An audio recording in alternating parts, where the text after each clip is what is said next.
Hey, it's Camo for Nashville Access Facebook Live. Welcome on this Thursday morning. If you're in this part of the world, if you're in a different part, then it's not Thursday morning, and just welcome anyway. We're here with Erica Bryan this morning. Good morning. Yeah, good morning. It's great to meet you. Thank you. You too. We kind of have a friend in common, and that's how you ended up here. Yes. Yeah, Tommy Harden from Lost Hollow, who was on the show a couple of weeks ago, he produced your record. Yeah, he wrote the title track with me, Jericho, and then he produced all the other tracks, and he really brought them to the next level. So I really owe my EP to him. Like, I really feel without his touch, it wouldn't have been as special. He's a cool guy, because we were kind of laughing when he was here that it's not just the 6 degrees of Vince Gill, it's the 6 degrees of Tommy Harden. Right. He's worked with everybody, he knows everybody, and if he doesn't, you're one step off. Right, yeah. You just shouldn't even bother. You have an interesting quote about how you describe your music. It's the marriage of Kelly Clarkson and the Civil Wars. That's a cool mix. I A really diverse mix. Right, because it's kind of got the power singer, kind of strong, and then it's also got the kind of haunting, smooth side as well. So I like the marriage of both of them, and it's very evident throughout the EP. The marriage with a hat. Exactly. There you go. All right. Of course. So when you've got those two kinds of influences, it kind of shows that you've had a lot of influences on your style, not just those two, but everything in between. Right, for sure. What do you think has been the biggest influence on where you are now? Well, it's just been kind of a journey, I would say, of influences, because I started listening to country music when I moved to Georgia when I was 12. So that's kind of where I was like, ooh, I really like the Dixie Chicks and Shania Twain, and I really feel like my voice could do that. And then as I've gotten older and I married this guy, he kind of introduced me to a lot of, there he is, a lot of rock influences. And then I also really like soulful singers. So it's kind of like a grab bag of everything that I try to incorporate. So. It's funny because up until I think Garth Brooks came along, nobody would say that they had outside influences. Garth was kind of the first one that said, yeah, I listen to Boston and Kiss, and I listen to all that, and that's how I do my live show. Right. But the music is George Jones and George Strait, which is really cool. So I think that's opened it up for a lot of people like yourself to come out and say, yeah, no, not just country. I brought all of this stuff to the game. Right. And I'm not really that country, like I didn't grow up on a farm. Like when people talk about mudding, I have no idea what that is. Yeah. And so I also wanted to be authentic to where I'm from, because I'm not from like the sticks, but I also appreciate music that came from there as well. So. Cool. Now, what's the name of the EP that you've got? It's named Jericho. Jericho. So the title track is the one that Tommy wrote. Right. And it's a really special song for me because I wrote it when I was walking around Nashville, and I would just be like praying for different things around Music Row and being like, man, I really hope like doors open over here, and I would pray for this thing and over there, and I was like, wow, I'm really like walking around Jericho waiting for the walls to fall down. Oh, that's cool. So yeah, so that's what it's If about. you'd recorded it now, the album would be called Condo, because you'd just be walking around Music Row Right. waiting for a condo to open up. Exactly. I'd be like, someone let me afford this luxury high-rise. Music Row has changed. We were talking about that as we were getting to know each other, and you used to work down here. What kind of jobs did you have before you do this? Right, yeah. When I first moved to Nashville, people said like, oh, you need to get like an internship. And I was like, how do I do that? And they were like, well, actually you should be in school and do that. So, but I wasn't out of school, so I was like, well, I'm just gonna do it anyway. So I just asked a publishing company if I could like answer their phones and just help them like organize things. So that was my first step into Nashville, was at a publishing house, which is where I learned about songwriting, because all these writers were coming in and out. And I was hearing the songs they were writing, and I was like, I think I could do that. And then I did. And did that give you kind of a base for that sucks and this is good? Did you learn to be able to do that? I learned that the hard way, I think, Yeah. with my first few songs and then showing them to people, and they were like, maybe you should keep trying. So then I kept trying. And then I worked at Reba's company, Starstruck, and which is where I met Tommy. So oh, cool. That's how it all comes full circle. He was Reba's road drummer. Exactly. Cool. Speaking of Jericho, let's have it. Okay. Play it for us? Yeah, we're going to do it. Erica Bryan, Jericho. I've got a long guitar.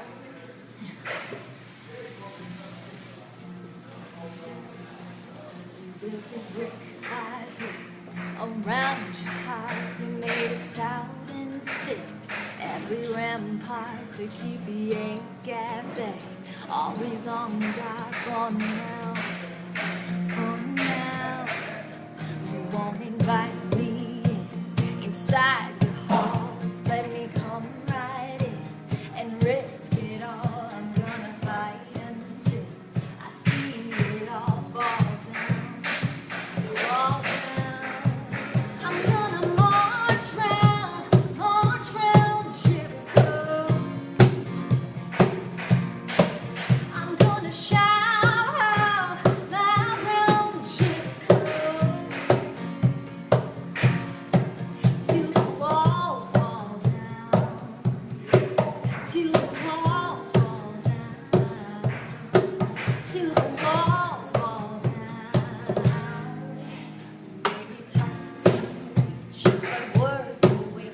Impossible to breach, but worth the chase. A million miles before me, and my fighting boots are lace. Are lace. I'm gonna march round Jericho. I'm gonna shout out loud round Jericho. Till the walls fall down. Till the walls fall down. Till the walls fall down. Fall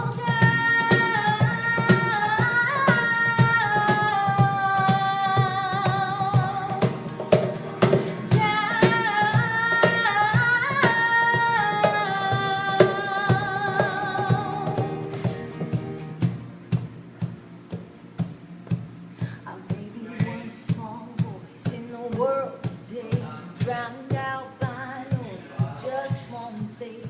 But a raging storm starts with a one drop of rain. Rain.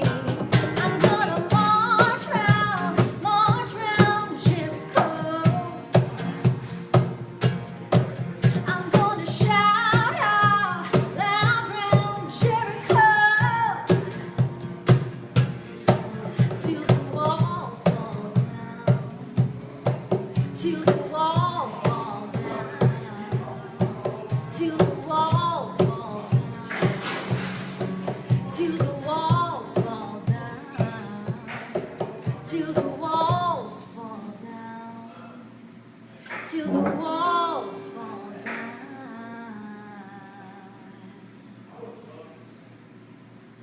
Very nice. Thank you. Cool song. Thank you, guys.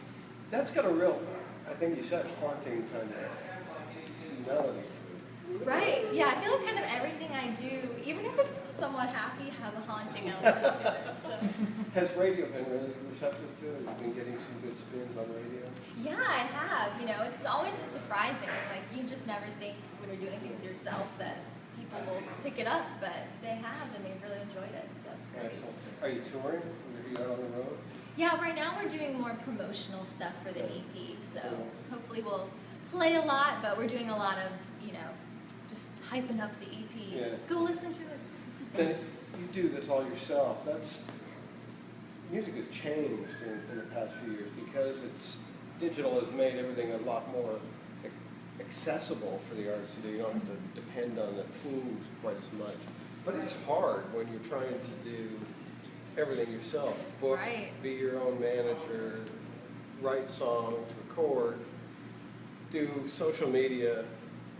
Oh my gosh, it's crazy. Like, I just didn't realize that you have to run a business by yourself. So when you're just a singer, you're like, oh, I can just sing. And then you realize, oh, there's a lot of work, you know, like, And social media is a huge part of it, but like I don't have a social media background, you know. Yeah. But apparently I'm supposed to like, you know, bring up all the numbers and get all the press and the blog releases and, you know, but I've done it, so it's been kind of empowering. She actually has a blog post about wearing all the different hats and He speaks. Yeah, she's got a blog post about that, and the photo is Erica wearing a stack of hats as tall as her, and she lists all the hats that she has to wear to do that for herself. And even model, you know, yeah, like right. for the photo shoots, you know, no one tells you how you're supposed to do that, but you just got to figure it out. At least you're not doing the self-timer thing on the camera. That's right, yeah. That should have been my EP cover. I'll say that You named the EP Selfie. We've got a selfie stick that we've been known to use That's for some promotional stuff. I think we bought a selfie stick just for that thing, so I was like, Billy, when you're not around, like I gotta still take pictures. So what's the dream? You've been at this for a little while now, and you're coming along. Where do you want to be? Where do you see yourself? Yeah, well, I just want to make money. You know? Like it's nice to do it all for free, but at the end of the day, you just want your hard work to pay off, you know? Yeah, it's hard with publishing now and streaming doesn't give you the kind of what is it? 0.007 cents per stream. So to make a penny, you have to listen to my song twice, and I would get a percentage if I, totally. That's brutal. Yeah. How do you? Are there days where you feel like I just can't do this anymore? There's got to be. Well, sometimes I'm like, well, it's still fun at the end of the Yeah. day. It still doesn't really feel like work. Yeah. So that's what keeps you going. What's your favorite thing? Do you like getting out and playing live or the recording process? Which is your favorite most? I guess it's tough to say. I generally like recording, although Tommy was a stickler for vocals. So it wasn't just like, oh, I'm singing and I can just hear my voice. It was like, sing that word over and over and over. And you're like... She came home very exhausted after working with Tommy. Just like, You should have said something, because he told me, he said, I'm a stickler for vocals, and he said, I'm really, really picky. Right. And then, you get a great product, but sometimes you're just like, this is not how I thought enjoying singing would be. Yeah, because you would always see the pictures of people in the studio with one headphone on and smiling, and you think, I can do that. Exactly. And you're like, well, 4 hours later, then you have a song. it's also funny watching Erica track vocals in the studio because you'd have a hard time getting a picture of her in there because she goes like in the vocal booth and turns off all the lights and like records in darkness. That's true. I like, being able to be in the zone and not really thinking about anything else. So now you, being married to her, you play a big part in career besides sitting on your rhythm section. I do that too, but it's an entirely different thing. It's got to be good for you to have that support. Yeah, absolutely. I'm really glad too that he's a musician because I think, we invest a lot of money for little return. So you gotta have someone who understands that for sure. It's also really nice that being married when we need to practice, it's like, oh, let's go practice. We don't have to call up and organize times and everything. It's like we just go into our little music room and practice. But does it cause a rift? Are there any times where it's like a musical difference and you get stuck into where this is where I want to go with it and you have an entirely different vision? I mean, that's definitely a dynamic that Who wins? Yeah. Erica wins. It's her name on Yeah, it. exactly. It's her name on there. So, there's the marriage aspect that when you're critiquing or giving feedback, it's difficult because of that different How dynamic. honest can I be? Exactly. Right. Well, because we both honed our crafts. So, it's Right. kind of like touchy when you're like, well, you need to do that different. Yeah. And like, but I've spent years, cultivating this. Yeah, talent. and it goes both ways. There's definitely times when it's easier to be a little bit more sensitive to critiques when it comes from a loved one than when it comes from just a bandmate. And if a bandmate says something I don't like, I'm like, yeah, whatever, dude. But if Erica says it, I'm like, what? Yeah, Erica's less likely to say, dude, you suck. Exactly. Yeah, that's true. But at the end of the day, we're working towards the same thing. And like you said, it's her product at the end of the day, and I get to be a part of that. So at the end of the day, she gets what she wants. That's the way it's supposed to be. That's right. I don't mind. You want to give us another song? Sure. All right. This is called Gypsy Life. Okay. It's even more haunting. It's yeah. The other one wasn't haunting enough. This one's just kind of about, as musicians, you're always uprooting yourself and always traveling and never really feeling like you've just settled down somewhere. So this is about saying goodbye to the gypsy life and just kind of wanting that stability and just familiar face. Erica Bryan.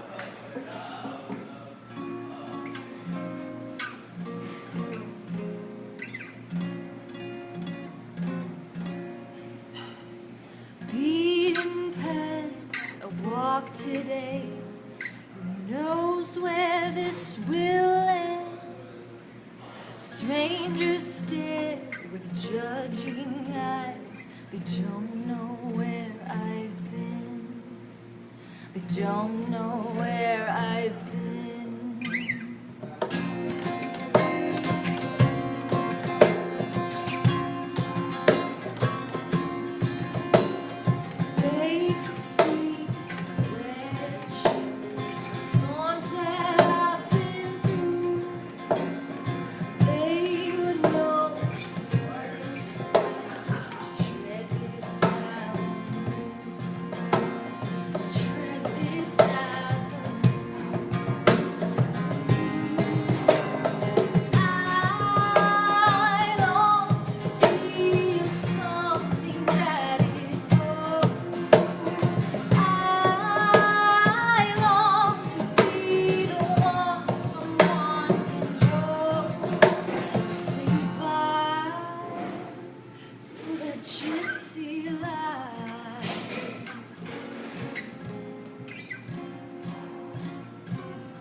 Very cool.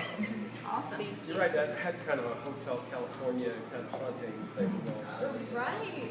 Yeah. It's one of my favorites just because, we didn't go in writing the song with a certain style. We were just like, I want to write about, just leaving the gypsy life, and it's what we came up with. So we weren't like, we need to make this a country hit or Americana. Do you think, that brings up a good point. When you write your stuff, do you go in kind of with a plan, or does it quite often end up something like you just, I have this idea? Right. It usually always starts with an idea for me. I come up with a title or just something I want to write about. And I usually always write about something personal, just because it ends up being, the best that I can connect with. Well, they always say, write what you know. Yeah, exactly. As a songwriter, do you find it difficult to sometimes get into words what you want the audience to pick up? Because it's a conversation when you're talking to an audience writing music. Right. Do you always feel that it's easy to get that out? or not? Well, I kind of see that question in a little different light for me, because for me it's very easy to say what I want to say, but that's what everyone's already said. So I try to find a way that no one has said it before, which is the hard part, you know, because it's like, then it's very original, but obviously you gotta like dig deep into what you're trying to say. So yeah, there is definitely a challenge. Yeah, because, you know, there are only so many ways to say I love you, and Right, and you gotta find the way that no one's communicated that before. that's cool. We're really glad you came by today. Yes, thank you for having me. This is so fun. The name of the EP is Jericho. Yes. It's available on all the digital places you could All the possibly go. places ever. And ericabryan.com is my website, so you can usually navigate to anything Erica Bryan from there. Cool.